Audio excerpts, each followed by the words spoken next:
Toby Gard, cinematics director. Well, I've always been interested in mythology. I think that's fascinating to try and understand why people have such similar myths and sometimes such dissimilar myths. Eric Lindstrom, creative director. It took a lot of time to figure out what the mythology of the game should be, because it's not something to be determined in isolation. In terms of coming up with all the different places she would go, there were visual things to be considered. That leads to the mythology you would find in those places. That leads back to what locations would be effective, and vice versa.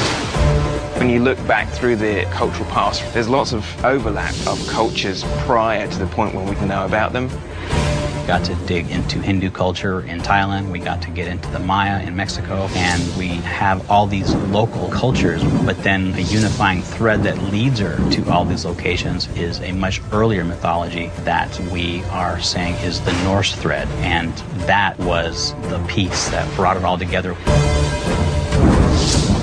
Various myths use different names, but they all apply to the same remnants of the ancient world.